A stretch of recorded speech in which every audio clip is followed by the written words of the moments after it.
할렐루야! 오늘 축제 예배 설교를 하게 된 이희영 전도사입니다. 담임 목사님은 교회에 계시는데요. 제가 이 자리에 이렇게 서게 되니까 조금 놀라셨죠? 저는 좀 기절하게 생겼습니다.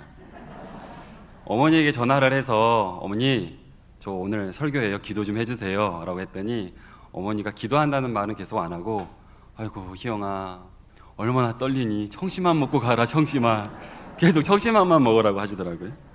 청심환은 안 먹었습니다. 제가 많이 떨어도 귀엽게 봐주시고 여러분들이 대신 기도해 주시기 바랍니다. 먼저 저를 모르시는 분들이 계셔서 간단하게 제 소개를 하고 이 자리에 서게 된 사연도 좀 말씀드릴게요. 저는 올해 나이 41세고요. 지금 서울신대 신학대학원 이제 3년 과정의 마지막 6차 학기를 다니고 있는 신학생입니다. 지금 교회 여러 행정과 관리 사역을 하고 있고 또 초등부에서는 영어 성경학교를 담당하고 있습니다. 저는 서울에서 태어났는데요. 부천 신도시가 개발되면서 1995년에 부천으로 이사 왔어요. 당시 중학교 3학년이었는데요. 그때부터 지금까지 상강교회 잘 다니고 있습니다. 2008년도에 교회에서 만난 청년과 결혼해서 아들딸 이렇게 4명의 자녀를 낳고 오손도손 행복하게 잘 지내고 있습니다. 은혜가 넘치는 상강교회는 제 인생의 전부였습니다. 그래서 일반 대학을 나왔는데 2005년도서부터 약 지금까지 16년 동안 교회에서 전임 사역을 계속 하고 있습니다. 평신도 사역자로 오랫동안 사역을 하니까 담임 목사님을 비롯해서 주변에 많은 사람들이 신학교에 한번 가보라고 많이 권하셨어요. 근데 이제 저에게는 신학교에 갈 수 없는 3가지 이유가 있었습니다. 그래서 이 핑계 저 핑계 대면서 신학교에 가지 않았죠. 이제 갈 수도 없었어요. 그래도 세상길로 가지 않고 교회에서 평신도 사역자로 감사하며 주어진 사역을 최선을 다해서 감당하며 지나왔습니다. 제가 뒤늦게 39세 나이에 신학교에 가게 된 이유는 아시는 분들이 많은데요. 2017년도 11월에 저의 둘째 딸 은희가 백혈병 진단을 받았어요. 지금으로부터 정확히 딱 3년 전이에요. 딸이 죽음의 위기에 처하게 되었는데 그때 마침 담임 목사님께서 다시 한번 희영아 너 신학교 한번 가봐라 이렇게 권하시는 거예요. 그런데 시간 관계상 다 말할 수는 없지만은 그때 신학교에 갈 수 없는 저희 3가지 이유가 한순간에 다 해결됐어요. 그런데도 신학교에 안 가면 안 되겠더라고요. 만약 제가 신학교에 가지 않으면은 저희 딸이 죽을지도 모른다는 생각까지 들었어요. 담임 목사님도 폐병에 걸려서 죽음의 위기에 처했을 때 이렇게 하나님 목사가 될 테니 살려주세요라고 기도했고 다음 날 기적처럼 치유가 되셨잖아요. 그래서 저도 혹시 하나님 제가 목사가 될 테니 저희 딸 살려달라고 그렇게 기도를 했어요. 그래서 이제 신학교에 들어가게 되었습니다. 다행히 감사하게도 저희 둘째 딸 은희는 하나님께서 치유하셔서 지금은 아주 건강합니다. 눈에 보이는 증거는 없었지만 제가 신학교에 가기로 결단한 그날 하나님께서 저희 딸을 이렇게 만지셨다고 믿고 있어요. 며칠 전에 이제 둘째 딸 은희하고 함께 1대1로 저녁 식사를 한 적이 있었습니다. 저는 아이들이 많다 보니까 1대1로 아이들하고 뭘 하기가 쉽지가 않은데 모처럼 기회가 생겼어요.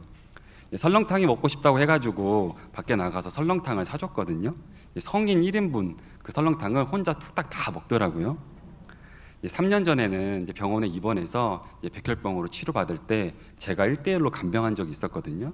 그때는 병원에서는 밥 한 숟갈도 제대로 못 먹어가지고 얘가 살려나 죽으려나 걱정 참 많이 했는데 정말 여기 계신 분들의 중보 기도로 저희 어두웠던 삶 가운데 놀라운 기적이 일어났습니다.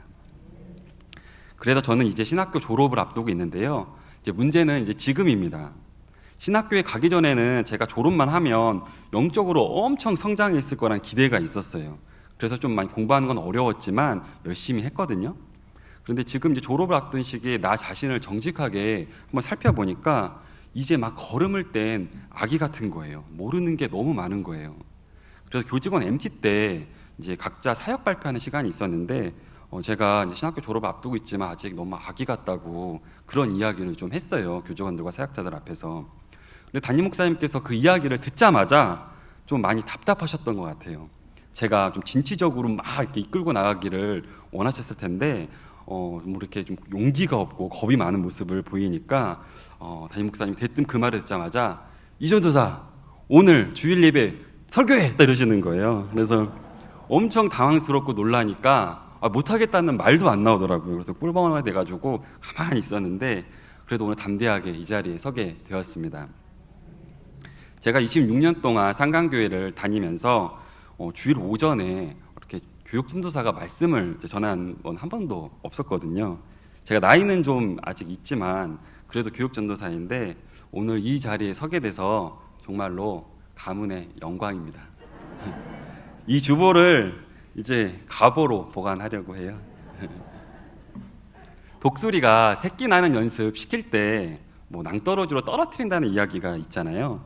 새끼 독수리가 날아오르면 살고 바닥에 처박히면 죽고 제가 딱 그런 상황 같습니다. 담임 목사님께서 저를 좀 강하게 훈련시키시고자 이런 기회를 주신 것 같아요. 근데 제가 좀 이렇게 얼굴은 반반하지만은 좀 불쌍하게 생기지 않았습니까? 이렇게 젊은데 이렇게 소갈머리가 빠져가지고 제가 봐도 제가 참 불쌍하게 생겼고 3층에 계신 분들 좀 보이시죠? 이렇게 가려야 되는데 이렇게 어쩌다 보니 좀 소갈머리가 빠졌습니다.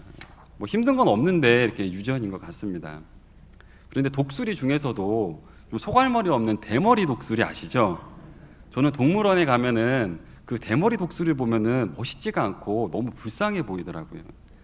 지금은 제가 그 새끼 대머리 독수리 같은 느낌인데요. 바닥에 처박히지 않고 죽지 않았으면 좋겠습니다. 날아오르지는 못하더라도 날개짓을 막 해가지고 죽지 않고 땅에 착지만이라도 했으면 좋겠다라는 생각을 했습니다. 여러분들이 지금까지 저를 이렇게 키워주셨잖아요. 그러니까 제가 오늘 실수하고 부족해도 응원해 주시길 부탁드립니다. 오늘 이 연약한 자를 통해서 또한 하나님의 뜻밖의 은혜가 임하기를 간절히 소망합니다. 서론이 좀 길지만 제가 좀 더 제 이야기를 좀 해볼게요. 이제 교직원 MT 때 설교는 하기로 했고, 그럼 설교 준비를 해야 하는데 너무 막막하잖아요. 이제 설교를 해본 이제 경험도 적고, 이제 그래야 딱 간증을 할 수 있는데 간증은 작년에 한번 했고, 그렇게 할 게 없는 거예요. 그래서 부끄럽지만은 솔직하게 제가 지금 하고 있는 신앙의 고민에 대해서 좀 나눠보려고 해요. 강단에선 오늘까지도 이 고민을 했고 어쩌면 천국에 갈 때까지 계속 해야 할 고민이 아닌가 싶습니다. 지난 9월에 서사람 목사님을 초청해서 천국과 지옥에 대한 간증을 들으면서 부흥회를 했잖아요. 그때 많은 사람들이 은혜를 받았고 또 천국을 봤다는 간증도 많이 있었습니다. 여러분 모두 천국에 가고 싶으시죠? 네. 아멘. 주일 예배에 이렇게 자리에 나오셨는데 지옥에 가면 절대 안 되잖아요. 천국에 모두 가셔야지. 그리고 부흥회 이후에 10월에 요한복음 큐티가 이렇게 시작되었습니다. 한 달 전쯤에는 오늘 읽은 이 본문이 큐티 책에 나왔어요. 그래서 이런 교회의 영적 흐름 가운데 제 아내가 한 달 전에 저에게 이렇게 물어보는 거예요. 아침이었는데 여보 당신 거듭났어? 그래서 저한테 물어보는 거예요. 그래서 교회 출근을 준비하는 바쁜 아침에 거듭났지 이렇게 자신 있게 말했어요. 그럼 언제 어떻게 거듭났냐고, 당신이 어떻게 거듭났는지 아냐고 이렇게 좀 물어보더라고요. 그런데 물어보는 뉘앙스가 조금 이상했어요. 그래도 대답했죠. 나 1999년 7월에 여름 수련회 때 20살이었는데 그때 수련회 때 은혜 엄청 받았어. 스바냐 3장 10절 말씀이 내게 꽉 임했고 그 말씀이 믿겨지면서 정말 예수님이 도무지 안 믿겨졌는데 예수님을 믿게 되었어. 그리고 회개하면서 기도하니까 방언이 터지면서 정말 너무 뜨거운 마음이 생겼어. 그 뒤로는 예배도 정말 잘 드리고 또 전도도 많이 해가지고 많은 사람 전도했어. 이렇게 이제 간증을 간단하게 했어요. 그런데 아내는 거듭났던 저의 간증에 대해서 좀 더 자세히 말해달라는 거예요. 근데 그 말하는 뉘앙스가 좀 저를 좀 무시하는 것 같았어요. 그래서 저도 아침에 좀 바쁘고 물어보는 뉘앙스도 좀 이상해서 좀 퉁명스럽게 그러면 안 되는데 여보, 내 간증 지금까지 안 들어봤어? 궁금하면 교회 홈페이지 가서 들어봐. 작년에 8월 18일에 간증한 거 있어. 동영상 홈페이지 있으니까 그거 한번 들어봐. 막 이렇게 다그치니까 아니나 다를까 아내도 퉁명스럽게 저에게 바로 이러는 거예요. 여보, 당신이 정말 거듭났다면 지금 삶이 왜 그래? 정말 거듭난 거 맞아? 이렇게 얘기하는 거예요. 저 아내가 저기에 있는데 이건 뭐 처음부터 좀 뉘앙스가 이상하더니 뭐 진짜 하고 싶은 말 튀어나온 거 아닙니까? 제 아내가 저 아이 4명 키우면서 참 고생 많이 하는데 제가 집안일을 잘 못 도와줘요. 그래서 늘 미안한 마음을 갖고 있는데 그래도 그렇지 뭐 이건 아침부터 출근하는 남편 붙잡고 부부싸움 한판 이렇게 하자는 거 아닙니까? 그래서 제가 이제 그러면 안 되는데 홧김에 뭐라고? 나 지금 신학생이야. 아 그럼 나보고 뭐 거듭났냐고? 내가 얼마나 건강하게 사는데 경건하게 사는데 거룩하게 사는데 열심히 또 사역하고 있어. 그런 나보고 거듭났냐고? 이렇게 또 은이 아픈 들은 얼마나 열심히 또 이렇게 성결하게 살았는데 막 이렇게 얘기를 이렇게 하려고 했지만 이렇게 쏘아부리처럼 했는데 그 순간 성령님이 좀 임재하셔서 할 말이 없더라고요. 그래서 어떤 생각이 들었냐면은 이상하다. 나 정말 거듭난 거 맞는데 20살 때 정말 거듭났는데 근데 왜 지금 내 삶이 왜 이러지? 나를 다시 한번 정직하게 돌아보게 되더라고요. 20년 전에는 거듭난 삶의 증거가 풍성했는데 지금은 그때보다 좀 못한 것 같았어요. 그러면서 진지하게 들었던 생각이 나는 정말 거듭난 것일까? 혹시 지금까지 내가 몰랐지만 나는 내가 거듭났다고 착각하며 산 것은 아니었을까? 이 문제를 깊이 고민하게 되었습니다. 물론 에베소서 2장 9절 말씀에 사람의 행위로는 천국에 갈 수 없다는 것을 잘 알고 있습니다. 하지만 누가복음 3장 8절 말씀을 보면 구원에 이르는 진정한 회개는 회개에 합당한 열매를 맺는다고 했어요. 그런데 나무의 열매는 한 번만 열매를 맺는 것이 아니라 해가 갈수록 풍성하게 열매를 맺잖아요. 근데 제 삶의 열매를 보니까 좀 부실하다고 생각이 들었습니다. 정말 거듭난 사람은 거듭난 그 순간에는 불완전한 모습이 있다 하더라도 성결의 은총으로 성화를 이루면서 지속적으로 성장하게 되어 있습니다. 그런데 강단에서 이런 말하기 참 부끄럽지만 내 삶의 열매가 너무나도 부실하다고 생각하니까 그게 문제였어요. 야고보서 2장 17절 말씀에 행함이 없는 믿음은 그 자체가 죽은 것이다 라고 했잖아요. 아내는 저를 무시하려고 싸울 생각으로 그런 말을 한 것이 아니라 본인도 그런 영적 고민을 하고 있기 때문에 저에게 고민을 털어놓으려고 제가 거듭났는지 물어봤던 거였습니다. 여러분은 어떠세요? 여러분 모두 거듭나셨나요? 아멘이십니까? 오랫동안 신앙생활 하신 분들이 참 많이 계시는데요. 여러분들을 무시해서 이렇게 질문하는 건 아닙니다. 혹시 지금까지 살면서 내가 거듭났다고 이렇게 착각하며 살아오신 분 혹시 안 계세요? 제가 갑자기 이렇게 물어보니까 내가 거듭났는지 안 났는지 좀 헷갈리시는 분들 있잖아요. 그래서 제가 자기 자신을 좀 점검하는데 도움이 될 것 같아서 거듭난 사람의 특징을 좀 알려드리려고 해요. 뜨거운 복음 전도자 폴 워셔 목사님이 회심이라는 책에서 거듭난 사람의 8가지 특징을 성경적으로 정리를 하셨거든요. 제가 한번 불러드릴 테니 한번 자기 자신 한번 테스트해 보세요. 화면에 나왔네요. 1. 거듭난 사람은 생각이 변화된다. 2. 죄를 슬퍼한다. 3. 죄를 인정하고 고백한다. 4. 죄에서 돌이킨다. 5. 자기 의와 행위를 부인한다. 6. 하나님께로 돌아선다. 7. 복종한다. 8. 회심이 지속적으로 더욱 깊어진다. 8번을 다르게 표현하면 거듭난 사람은 지속적으로 회개의 열매를 맺으며 하나님을 사랑하는 마음이 자란다입니다. 저기 중에서도 만약에 한 가지라도 걸리면은 내가 거듭났는지 한번 곰곰이 자기 자신을 생각해 볼 필요가 있다고 생각합니다. 마지막으로 책에는 없지만 저희 부부가 거듭난 사람의 특징을 좀 살펴보면서 발견한 특징이 있는데요. 하나를 더 추가하면요. 9. 거듭난 사람은 다른 사람이 거듭났는지 안 났는지 깊은 관심을 갖는다. 그리고 불신자가 거듭날 수 있도록 끝까지 돕는다. 저는 이 질문을 통해 나 자신을 스스로 테스트하면서 다시 20년 전 초심으로 돌아가고자 노력을 하고 있습니다.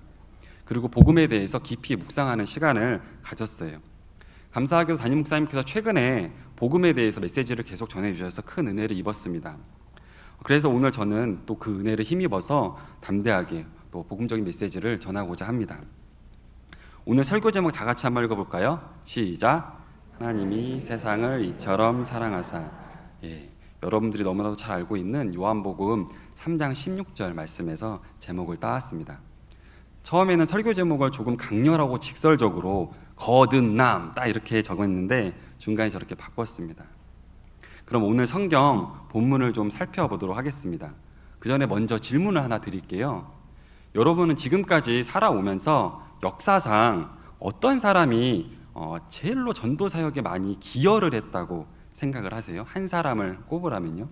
전도 사역에 기여를 가장 많이 한 사람. 사도 바울. 예, 바로 떠오르시네요. 예, 많은 사람들이 떠오르시죠. 한국에서는 대표적으로 우리 심원용 담임 목사님이 계시죠. 원목 사역을 하시면서 또 지금까지 직접 수많은 사람들을 전도를 하셨고 또 수많은 복음 전도자를 키우면서 복음 전도 사역에 큰 기여를 하셨습니다.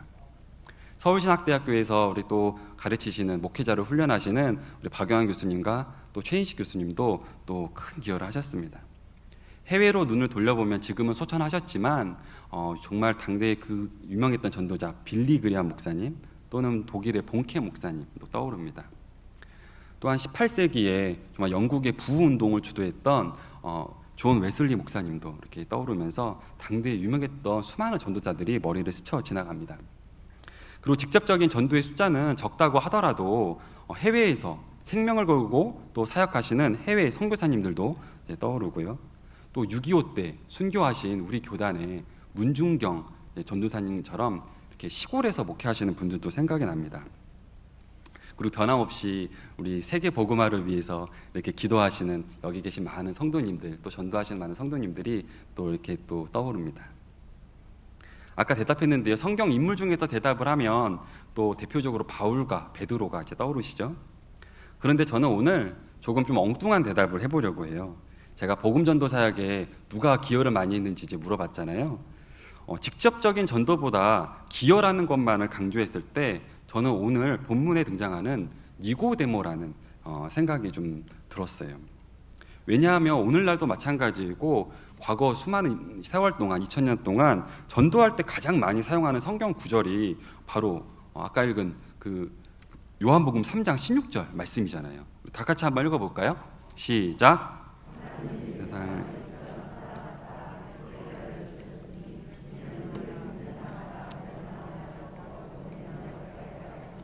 아멘. 예, 이 말씀, 이 한 구절을 읽고 예수님을 믿고 거듭났다는 분들이 정말 많습니다. 요한복음 3장 16절 말씀이 너무나도 은혜롭고 유명하니까 사람들이 이 말씀이 예수님께서 니고데모에게 한 말씀이라는 것을 좀 깜빡 잊고 그냥 넘어가시는 분들이 있더라고요. 만약에 니고데모가 예수님을 찾아가지 않았다면 오늘과 같이 요한복음 3장 16절 말씀은 우리에게 전해지지 않았을 것입니다. 그래서 저는 예수님을 찾아간 이 바로 니고데모가 역사상 복음 전도 사역에 가장 큰 기여를 하지 않았나 하고 좀 조금 엉뚱한 생각을 해봤습니다. 그래서 오늘은 니고데모에 대해서 좀 더 자세히 좀 살펴보려고 해요. 니고데모와 예수님의 대화는 너무나도 유명해서 많은 분들이 잘 아는 대화입니다. 저는 오늘 본문을 연구하면서 학자들마다 다양한 의견이 있다는 것을 알게 되었어요. 그런데 누가 맞다 틀리다를 논하기보다는 서로 해석은 달라도 일리가 있는 학자들의 의견을 좀 수용하고 또 종합해 보고자 합니다. 그래서 성경이 본래 말하고자 하는 의미가 무엇인지 그 핵심 메시지를 제 나름대로 깨달아서 정리를 해봤습니다. 먼저 요한복음 3장 1절 말씀을 이제 보실까요? 그런데 바리새인 중에 니고데모라 하는 사람이 있으니 유대인의 지도자라. 오늘 본문 말씀은 그런데로 시작을 합니다. 그런데 이 접속사는 앞의 내용과 뒤의 내용이 이어진다는 이야기잖아요. 그래서 앞에 무슨 이야기가 있는지 먼저 한번 살펴볼게요. 요한복음 2장 23절부터 25절 말씀 보겠습니다. 여러분들이 한번 좀 읽어주세요. 시작.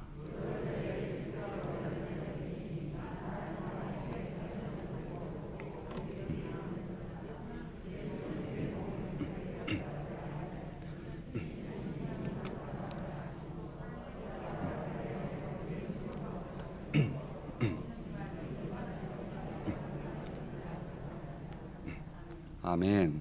예, 제가 이제 눈물이 없는 편인데 오늘 아침에 이제 설교를 1부 때 하다가 이제 눈물이 많이 나더라고요.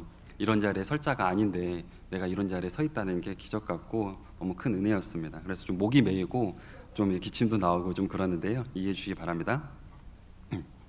예, 때는 6월절입니다. 유대인의 가장 큰 이제 명절이죠. 예수님이 예루살렘에 계셨는데 사도 요한은 표적을 보고 많은 사람들이 예수님을 믿었다라고 기록을 하고 있습니다. 그런데 24절, 25절 말씀을 보면 사람의 속마음을 아시는 예수님은 그들의 믿음이 진짜가 아니라고 그렇게 말씀을 하세요. 이런 배경 속에 요한복음 3장이 시작하는데 여기서 등장하는 주인공이 바로 니고데모입니다. 그렇다면 앞에서 표적을 보고 많은 사람들이 예수님을 믿었다고 했는데 니고데모도 그 중에 한 사람일 가능성이 있습니다. 그런데 예수님이 니고데모를 볼 때 그는 진짜 믿음을 가진 사람이 아니었던 거죠. 니고데모에 대한 역사적인 자료는 매우 부족합니다. 성경에서 니고데모는 요한복음에만 딱 3번 이렇게 나오는데요. 성경 말고는 니고데모에 대한 자료를 찾아보기가 좀 어렵습니다. 먼저 니고데모의 이름은 정복자라는 의미를 가지고 있어요. 좀 특이한 이름이죠. 이렇게 아들의 이름을 지어준 부모는 진취적인 분 같습니다. 본문 1절 말씀을 다시 한번 볼까요? 1절에서 니고데모를 바리새인이라고 이렇게 말하고 있습니다. 그리고 유대인의 지도자라고 합니다. 당시에 바리새인이 한 6천 명 정도 있었거든요.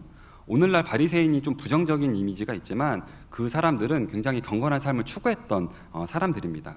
그래서 여기서 니고데모는 굉장히 경건한 사람이라는 것을 알 수가 있고요. 또 옛날 성경에는 유대인의 이제 관원이었다라고 했거든요. 유대인의 지도자라 함은 그 당시 한 70명 정도로 구성된 사내들인 공의회의 의원이었다는 것을 알 수가 있어요. 제가 헬라어를 잘 하는 건 아닌데요. 헬라어로 이 성경 본문을 보니까 의원 중에서도 지위가 꽤 높은 의원이었다는 것을 알 수 있는 단어가 헬라어로 좀 나와요. 그래서 이제 이 니고데모는 지도자지만은 높은 지도자였을 것이다 라고 생각해 볼 수 있습니다. 그리고 우리가 성경 봉독을 하면서 이제 드라마 바이블로 성경 봉독을 했는데 니고데모의 목소리가 조금 저는 어려 보이더라고요. 근데 그의 지위를 생각을 하면은 당시 예수님보다 나이는 조금 많았을 것입니다. 또 본문 10절에서 예수님은 그를 이스라엘의 선생이라고 그렇게 부르는데요. 니고데모는 매우 학식 있는 지도자였다는 것을 알 수가 있습니다.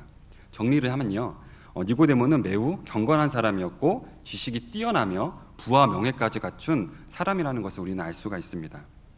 오늘 같은 사회에서 니고데모를 찾아본다면 아마도 대학교에서 학생들을 가르치다가 국회의원이 되었고 또 리더십이 있어서 장관이 된 인물 정도로 생각을 하면은 좀 더 이해하기가 수월할 것 같습니다.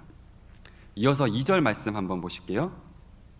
그가 밤에 예수께 와서 이르되 랍비여 우리가 당신은 하나님께로부터 오신 선생인 줄 아나이다. 하나님이 함께 하시지 아니하시면 당신이 행하시는 이 표적을 아무도 할 수 없음이니이다. 그렇게 높은 지위에 있는 니고데모가 밤에 랍비 교육도 제대로 받지 않은 나그네 같은 예수를 찾아갑니다. 왜 예수님을 찾아갔을까요? 그 이유를 알려면 먼저 밤이라는 단어에 주목할 필요가 있습니다. 밤에 예수님을 찾아갔다. 어떤 의미가 있을까요? 밤이라는 이 한 단어를 놓고 학자들은 많은 의견을 내놓습니다.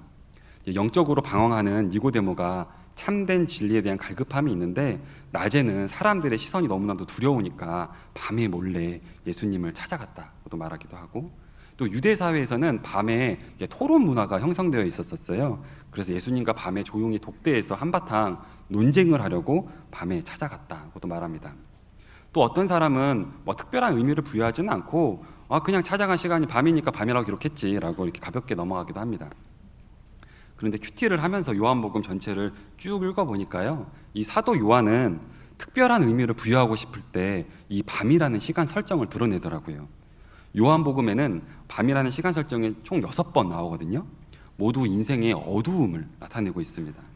예를 들면 가룟 유다가 예수님을 배신하던 때가 밤이었다라고 기록을 하고 있고 또 예수님을 배신한 후에 베드로가 물고기를 잡으러 갔는데 한 마리로 잡지 못했다. 그때가 밤이었다라고 이런 식으로 또 기록을 하고 있습니다. 그래서 니고데모가 밤에 예수님을 찾아간 것은 가볍게 넘어가기보다는 참된 구원의 진리를 모르는 니고데모가 영적으로 어두운 밤을 맞이했다는 것을 상징적으로 알 수 있습니다. 왜냐하면 밤의 반대 이미지는 빛이잖아요. 요한은 복음서 4명의 저자들 가운데 빛이라는 단어를 제일 많이 사용을 해요. 그래서 요한복음 1장에서부터 예수님을 참 빛이라고 소개를 하고 있고 8장에서는 예수님을 세상의 빛이라고 소개를 해요. 그래서 요한은 밤이라는 시간 설정을 강조하면서 빛 대신, 진리의 빛 대신 예수님을 문학적으로 극명하게 나타내고 있는 것입니다. 그런데 여기서 제가 중요하게 생각하는 것은 밤이 어떤 의미가 있는지 그 이유보다 니고데모가 예수님을 찾아갔다는 것입니다. 가만히 있지 않고 밤에 그냥 자지 않고 밤에 예수님을 찾아갔어요. 오늘날 우리 인생에는 반드시 어두운 밤이 찾아오기 마련입니다. 진리에 목말라서 어디로 가야 할지 모르는 영적 어두운 밤이 찾아올 수 있고 정말 무서운 질병이 찾아와서 삶을 억누르는 고통의 밤이 찾아올 수도 있습니다. 또 하는 일마다 잘 안 풀려서 가정, 직장, 학교 등 삶의 일터에서 앞이 캄캄한 시련의 밤이 찾아올 수도 있습니다. 우리 인생에 그런 어두운 밤이 찾아온다면 어떻게 해야 할까요? 니고데모처럼 반드시 예수님을 찾아가야 합니다. 니고데모처럼 예수님께 나아가 그 이유를 묻고 답을 얻어야 합니다. 인생의 어두운 밤이 찾아오면 두려울 수도 있고 짜증날 수도 있고 화가 날 수도 있고 답답할 수도 있는데 회피하지 말고 세상의 빛이 되신 예수님께 나아가기를 간절히 소망합니다. 3절 말씀을 보면 예수님께서 니고데모에게 놀라운 말씀을 하십니다. 예수께서 대답하여 이르시되 진실로 진실로 내게 이르노니 사람이 거듭나지 아니하면 하나님의 나라를 볼 수 없느니라. 거듭나지 않으면 지옥에 간다는 무서운 말씀이죠. 반대로 말하면 예수님은 거듭나야 하나님 나라를 볼 수 있다고 말씀하십니다. 우리 모두는 천국에 들어가기를 원합니다. 그런데 여기서 그 필수 조건이 바로 거듭남이라는 것이죠. 한글로 된 복음서에 거듭나야 한다라는 말씀을 예수님이 딱 한 번 하세요. 그 말씀을 바로 니고데모에게 해주고 있습니다. 그런데 좀 특이하지 않습니까? 요한복음만 봐도 계속해서 여러 차례 믿는 자는 천국에 간다, 믿는 자는 또 영접하는 자는 또 영생을 얻는다 이렇게 나와 있는데 니고데모에게는 믿음은 기본이고 거듭나야 천국에 갈 수 있다라고 더 추가해서 말씀을 하세요. 제가 여러분에게 여러분 예수님 믿습니까? 라고 이렇게 물어보면 대부분 네 믿어요 라고 대답을 하실 거예요. 그런데 제가 여러분에게 여러분 예수님 거듭나셨습니까? 라고 이렇게 물으면 아까도 조금 머뭇거렸는데요. 머뭇거리는 분들이 또 있을 수도 있습니다. 앞서 요한복음 2장 23절에서 사람들은 예수님을 믿는다고 고백은 하였지만 예수님은 그들의 믿음이 진짜 믿음이 아니라고 말씀하세요. 그때 니고데모도 예수님을 믿은 한 사람의 가능성이 있다고 얘기했는데 예수님이 볼 때는 니고데모의 믿음이 진짜 믿음이 아니었던 거예요. 그래서 예수님은 니고데모에게 당신 진짜 믿음 아니야. 당신 가짜 믿음이야. 거듭나야 진짜 믿음이야. 저는 니고데모에게 진짜 믿음이 무엇인지 예수님이 특별하게 설명을 하려고 또 구별해서 설명하려고 이 거듭남이라는 표현을 썼다고 생각을 합니다. 인구조사를 할 때 종교란에 나 예수 믿어요, 종교 기독교예요 라고 이렇게 체크하는 분들이 참 많습니다. 그런데 정작 삶은 불신자와 똑같고 심지어 교회 안 나오는 사람도 참 많죠. 거듭났다는 것은 이렇게 가볍게 예수 믿는다고 체크하는 거하고는 수준이 다릅니다. 차원이 달라요. 그럼 여기서 거듭난다는 것은 과연 어떤 의미가 있을까요? 3절 말씀을 보면 헬라어 원문으로 아노덴이라는 단어가 나와요. 이 헬라어 아노덴을 한글 성경은 거듭남이라고 번역을 했습니다. 제가 헬라어를 잘 아는 건 아닌데 아노덴이라는 헬라어는 세 가지 의미가 있습니다. 첫 번째는 위로부터, 두 번째는 다시, 세 번째는 완전히 라는 뜻이 있습니다. 위로부터, 다시, 완전히. 이 세 가지 의미를 다 표현하기 어려우니까 한글 성경은 거듭남이라고 한 단어로 표현을 한 거예요. 그래서 거듭남의 의미를 풀어서 설명하면 이렇습니다. 거듭남은 위에 계신 하나님으로 말미암아 완전히 새로운 영적 생명으로 다시 태어나는 것이다. 거듭남은 위에 계신 하나님으로 말미암아 완전히 새로운 영적 생명으로 다시 태어나는 것입니다. 따라서 거듭남의 다른 표현은 중생이라고도 할 수 있습니다. 우리 성결교단은 중생, 성결, 신유, 재림 이 사중복음을 굉장히 강조하는 교단입니다. 교단 헌법책에도 이 사중복음이 명시되어 있는데요. 제가 교단 헌법책에 중생을 어떻게 설명하고 있는지 그대로 한번 읽어드릴게요. 한번 들어보세요. 주 예수께서 니고데모에게 가르치신 중생의 도리는 실로 기독교의 입문이며 천국 시민의 자격을 갖추는 유일한 도리이다. 중생은 곧 영으로 나는 일이니 신비에 속한 영적 변화이며 모든 사람이 자기의 죄를 회개하고 십자가에 달려 속죄의 피를 흘리신 예수 그리스도를 믿을 때 성령의 역사로 새 생명을 얻어 그 사람의 심령과 인격 전체에 근본적 일대 변혁을 일으키는 것이니 이는 진실로 천국 복음이다. 설명이 좀 길지만 거듭남에 대해서 너무 잘 정리를 해 놓은 것 같아요. 사중복음을 깊이 연구하신 최인식 교수님께서는 쓰신 예수의 바람, 성령의 바람이라는 책에서 중생을 간단하게 정리해 주셨어요. 중생은 새 생명으로 새로운 피조물이 되고 새 마음을 갖게 하며 새 사람이 되는 것이다. 여러분, 예수님을 믿고 새 생명 얻어 새로운 피조물이 되셨나요?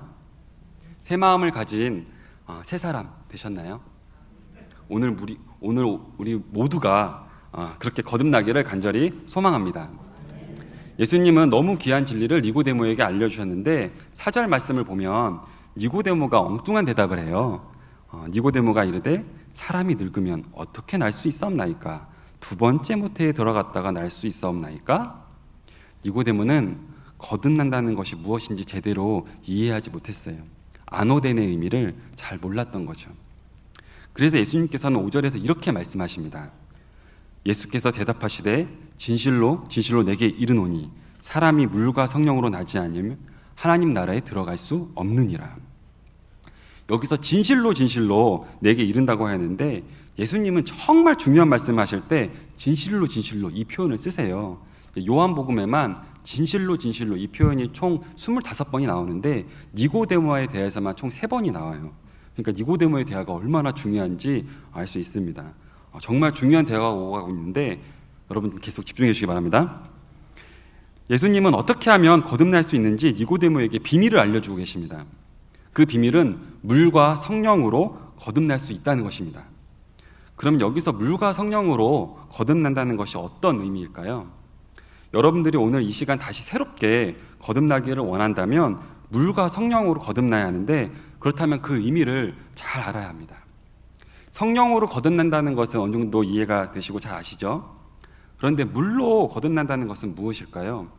학자들은 여기서 물이 사람을 씻는 데 사용을 하니까 회개를 말한다고도 하고요. 또 어떤 분은 물로 이렇게 세례를 주기도 하니까 물이 세례를 뜻한다라고도 합니다. 또 어떤 학자는 물이 곧 성령이다라고 이렇게 또 이야기를 해요. 이제 이스라엘의 표현법 중에 중어법이라고 있는데 이 중어법이 뭐냐면은 하나의 의미인데 둘로 나눠서 설명하는 경우가 있거든요. 가령 죄인인데 죄인을 설명할 때 세리와 죄인 이런 식으로 둘로 나눠서 표현을 할 때가 있어요. 그래서 물은 곧 성령인데 이제 두 개로 물과 성령으로 이렇게 나눠서 표현을 했다는 거죠. 그런데 전통적으로는 여기서 물이 말씀을 의미한다고 해석을 합니다. 신약 한글 성경에는요 거듭남이라는 단어가 2번 나오는데요. 한 번은 여기서 예수님이 하셨고 한 번은 베드로가 해요. 베드로전서 1장 23절 말씀 한번 보실까요? 너희가 거듭난 것은 썩어질 씨로 된 것이 아니요 썩지 아니할 씨로 된 것이니 살아있고 항상 있는 하나님의 말씀으로 되었느니라. 베드로는 하나님 말씀으로 거듭난다고 선포하고 있습니다. 그리고 베드로전서 1장 22절에서는 진리의 말씀에 순종하여 영혼을 깨끗이 하라 라고 말씀하고 있습니다. 사랑하는 여러분, 진리의 말씀에 순종하십시오. 큐티는 기본적으로 꼭 하시기 바랍니다. 그리고 앞으로 교회적으로 성경 암송을 하게 될 텐데 성경 암송을 할 때 적극적으로 참여하시기 바랍니다. 그리고 늘 성령님과 동행하며 날마다 성령 충만한 삶을 사시기를 간절히 원합니다. 이렇게 물과 성령에 대한 해석이 다양한데 저는 일리가 있는 학자들의 해석을 좀 모두 수용을 하고 싶었습니다. 그래서 이것을 좀 하나로 정리를 하고 싶었는데 좀 어렵더라고요. 그래서 6년 전에 담임 목사님께서 사중복음 부흥회를 교회에서 인도를 하시면서 중생에 대한 설교를 하셨는데 그때 그 설교를 다시 한번 들어봤거든요. 그때 니고데모에 대해서 설교를 하셨는데 담임 목사님께서 물과 성령으로 거듭나는 것이 무엇인지 이렇게 말씀을 하셨어요. 학자들의 다양한 의견을 너무나도 탁월하게 이렇게 또 잘 조합해서 말씀하셔서 제가 은혜를 받아가지고 한번 담임 목사님이 한 말씀을 그대로 한번 읽어드릴게요. 물은 하나님 말씀을 통해서 믿음을 갖고 죄를 씻김받는 역사를 말한다. 그래서 회개의 세례를 받고 하나님 말씀으로 새로워지고 성령의 역사로 거듭나야 한다. 말씀과 성령으로 거듭나야 한다. 회개하고 성령의 은혜를 입어야 한다. 거듭나야 하나님 나라에 들어갈 수 있다. 여러분, 하나님 나라에 들어가기를 원하십니까? 그러면 거듭나야 합니다. 어떻게 거듭납니까? 물과 성령으로 거듭납니다. 물은 하나님 말씀을 통해서 믿음을 갖고 죄를 씻김받는 역사를 말한다. 그래서 회개의 세례를 받고 하나님 말씀으로 새로워지고 성령의 역사로 거듭나야 한다. 말씀과 성령으로 거듭나야 한다. 회개하고 성령의 은혜를 입어야 한다. 거듭나야 하나님 나라에 들어갈 수 있다. 아멘이십니까? 네, 담임 목사님 흉내를 좀 내봤는데 좀 어설프죠? 네.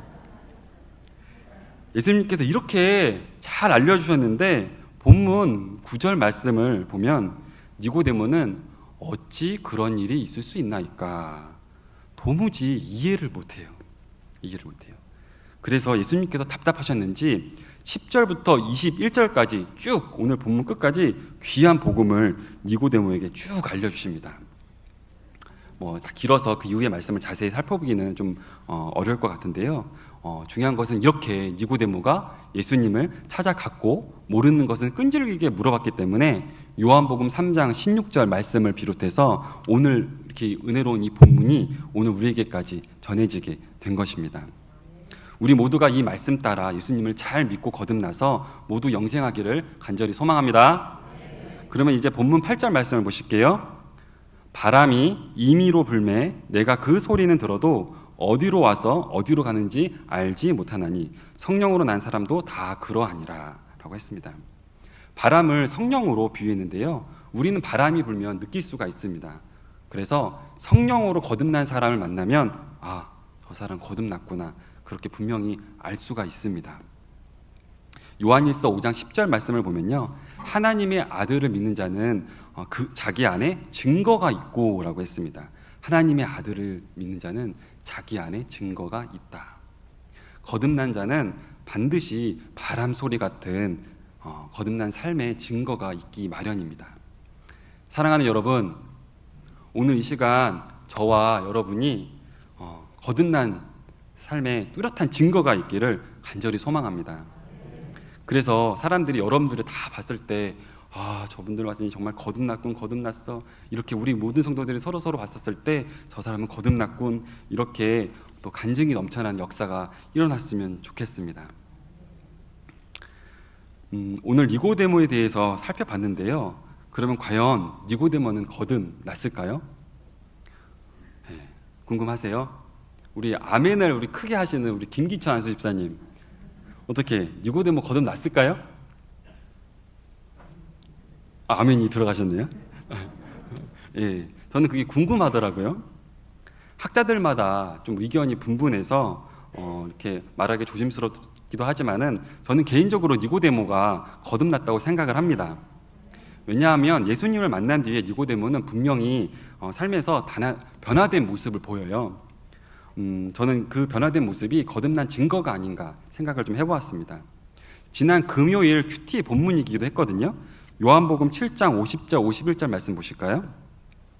그 중에 한 사람 곧 전에 예수께 왔던 니고데모가 그들에게 말하되 우리 율법은 사람의 말을 듣고 그 행한 것을 알기 전에 심판하느냐. 이게 어떤 상황이냐면요, 바리새인들이 예수님을 잡아서 죽이려고 해요.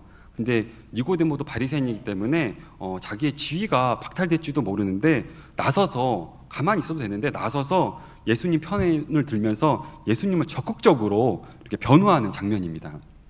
그리고 또 요한복음 19장 39절 말씀을 보면 일찍이 예수께 밤에 찾아왔던 니고데모도 모략과 침향 섞은 것을 100리트라쯤 가지고 온지라 라고 했어요. 이것도 어떤 상황이냐면은 예수님이 붙잡히고 십자가에 돌아가셨을 때 제자들도 다 무서워서 다 도망갔잖아요. 근데 니고데모는 아리마대 사람 요셉과 함께 우리 죄를 위해서 십자가에서 돌아가신 예수님을 직접 장사 지냅니다. 여기서 100리트라는 한 30kg쯤 되는 양인데 이건 왕이 죽을 때 사용하는 양으로 엄청나게 값비싼 거예요. 자기의 생명을 걸고 값비싼 모략과 침향 섞은 것을 가져와서 예수님을 장사 지낸 이 니고데모를 보면서 저는 그가 거듭났을 것이라는 추측을 좀 해보았습니다. 확실한 자료는 없지만 전승에 의하면은 나중에 니고데모는 복음을 전하다가 순교를 했다고 그렇게 전해지더라고요. 그럼 이제 오늘 본문의 마지막 이야기를 하겠습니다. 어둠 속에 시작했던 니고데모의 이야기는 이제 환한 빛으로 마무리됩니다. 예수님께서 니고데모에게 마지막으로 이렇게 말씀하세요. 본문 21절 말씀 보겠습니다. 진리를 따르는 자는 빛으로 오나니 이는 그 행위가 하나님 안에서 행한 것임을 나타내려 함이라. 진리를 따르는 자는 빛으로 온다. 여러분, 진리를 따르시는 자가 되시기 바랍니다. 어둠의 일을 좇지 말고 세상의 빛이 되신 예수님께 나오시기를 바랍니다. 정말 예수님을 믿으면 거듭나게 되어 있고 거듭났다면 삶이 새로워집니다. 믿음과 거듭남, 삶의 행위는 따로 노는 것이 아니라 함께 가게 되어 있습니다. 제가 계속 반복해서 여러분들에게 질문하는데요. 사랑하는 여러분, 정말 거듭났습니까? 거듭났다면 계속해서 성결의 은총으로 성화의 길을 걸어가세요. 그리고 예수님의 제자가 되어 제자를 삼으시는 사람이 되기 바랍니다. 또한 불신자들이 모두 거듭날 수 있도록 적극적으로 열정적으로 전도하시기 바랍니다. 그리고 아직 거듭났다는 확신이 없으신 분들이 계시다면 이 시간 예수님께 나오시길 바랍니다. 거듭남은 자신의 영혼을 위해서 복음에 직면하려는 성실한 시도 가운데 일어나는 것입니다. 나의 영혼을 위해서 주목해야 할 것은 바로 나의 죄와 예수님의 십자가입니다. 그래서 거듭남의 시작은 예수님을 바로 믿고 영접하는 것입니다. 아직 믿음이 없으신 분들은 이 시간 예수님을 나의 구주, 나의 하나님으로 꼭 영접하시길 바랍니다. 요한복음 1장 12절 말씀에 영접하는 자, 곧 그 이름을 믿는 자들에게는 하나님의 자녀가 되는 권세를 주셨으니 라고 했습니다. 아멘. 이 시간 설교를 마치면서 제 설교가 좀 길었는지 모르겠는데요. 그래도 잠시 조용히 기도하는 시간을 가졌으면 좋겠습니다. 제가 방송팀에게 좀 찬양을 틀어달라고 부탁을 좀 했습니다. 이 시간 조용히 자기 내면을 돌아보며 기도하는 시간을 가졌으면 좋겠습니다. 나는 정말 거듭났는지, 혹시 나는 지금까지 내가 거듭났다고 착각하면서 살아온 것은 아닌지 한번 생각해 보세요. 그리고 이 시간 예수님을 제대로 믿고 거듭나길 원하는 사람은 빛 대신 예수님을 환영하며 진실하게 영접하시기 바랍니다. 영접은 나의 삶의 진정한 주인이신 예수님과 평생 같이 살기로 결단하는 것입니다. 예수 그리스도를 온전히 영접하시고 삶의 전부로 영접하시기 바랍니다. 볼지어다 내가 문 밖에 서서 두드리노니 누구든지 내 음성을 듣고 문을 열면 내가 그에게로 들어가 그와 더불어 먹고 그는 나와 더불어 먹으리라. 아멘. 다 같이 조용히 함께 기도하겠습니다.